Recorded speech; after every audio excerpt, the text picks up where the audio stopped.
Shifting our focus on another big story, Bangladesh elections polling has ended an hour back in what is being described as one of South Asia's most consequential elections this year.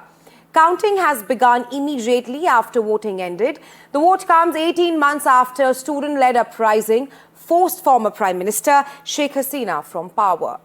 It's primarily a two-way contest between BNP and the Jamaat alliance. In fact, there was violence reported today between BNP and Jamaat supporters at Mirpur, the constituency from which Jamaat chief Shafiqur Rahman is contesting.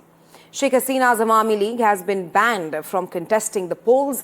There were also crude bomb explosions in two areas in Gopalganj and Mushijganj. 3 people and a child were reportedly injured.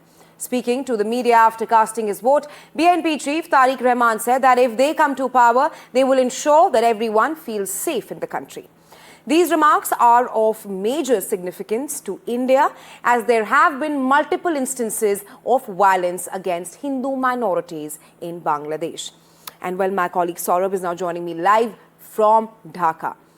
Saurabh, you're joining us live from the epicenter of action there. Voting has ended in Bangladesh with a voter turnout of 47.9%.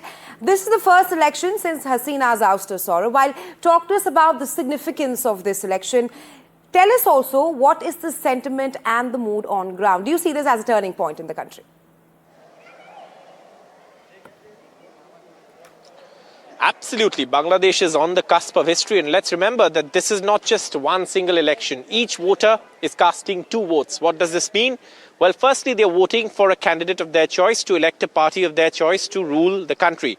The second and more important vote that they're casting is a yes or no in favor of the July Charter. That's a referendum that's taking place. This is a charter that lays down how Bangladesh will be governed, what are the principles that will be incorporated, and it'll be binding on the political party that comes to power to implement it if the charter or the referendum on the charter wins the yes vote. So that's one thing. This election has been held after months of uncertainty. Bangladesh was ruled by an interim government without a political mandate. For countries like India, engagement is difficult because there wasn't a mandate. This was only a temporary government. For neighbors like India, who view Bangladesh as a very important ally, it'll be important now to see how the relationship moves forward. It's really suffered under the interim government, so that's one point. And the third thing that everybody is talking about is the future of minorities in Bangladesh.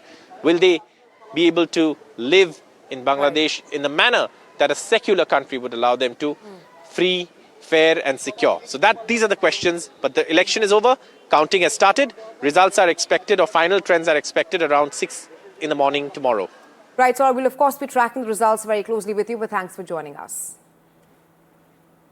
All right, staying on with the story, with Sheikh Hasina in exile and the Awami League out of the race, it's now a straight battle between Tariq Rahman's BNP and Shafiqur Rahman's Jamaat-e-Islami. The BNP, contesting 292 seats and leading a 10-party alliance, enters as a front-runner in this high-stakes showdown. Our next report telling you more.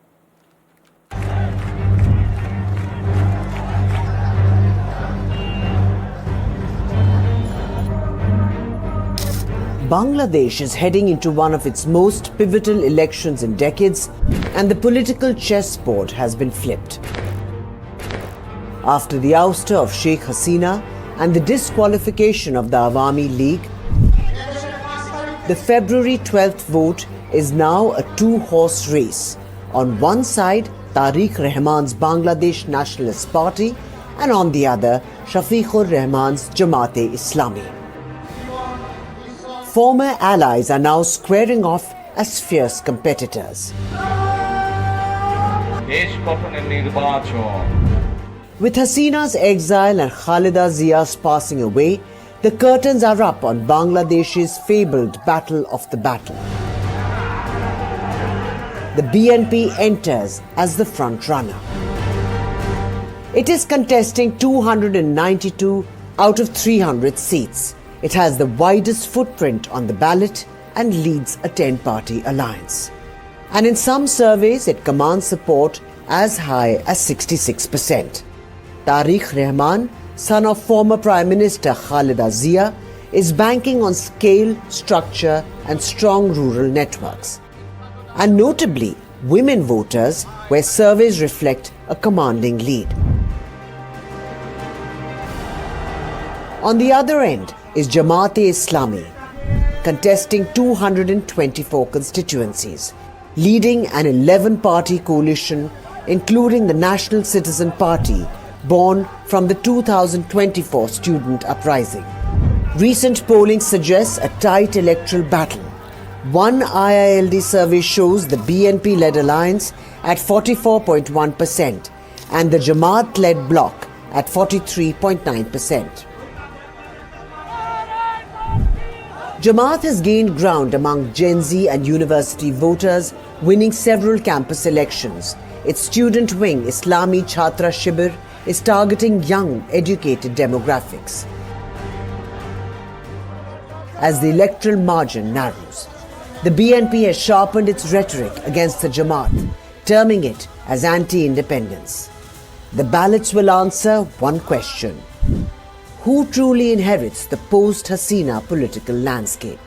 Tariq Rahman or Shafiqur Rahman? Two polarizing figures, one ballot, and a nation holding its breath.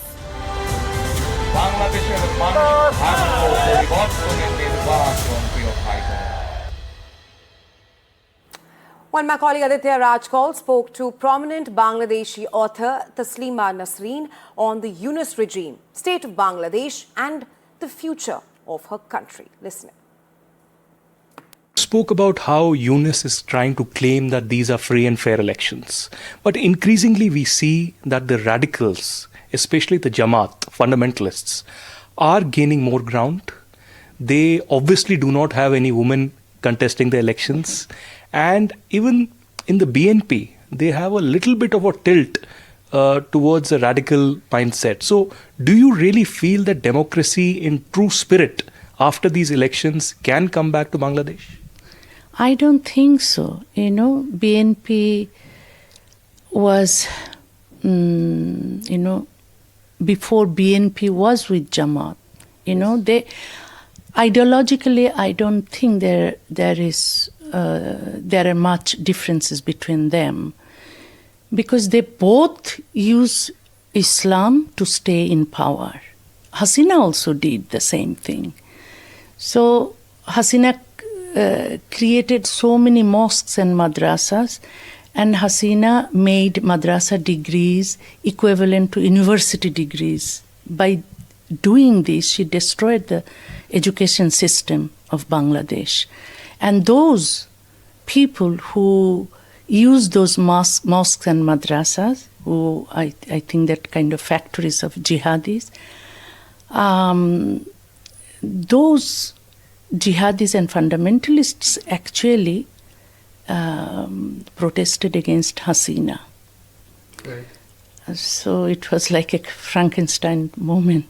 But anyway, so what I'm saying that we hoped that Tariq Zia will do something good, probably, in this kind of situation when Yunus and his supporters were destroying the country at that time, when Hasina is not allowed to come back to the country, or, I have not much hope about Hasina.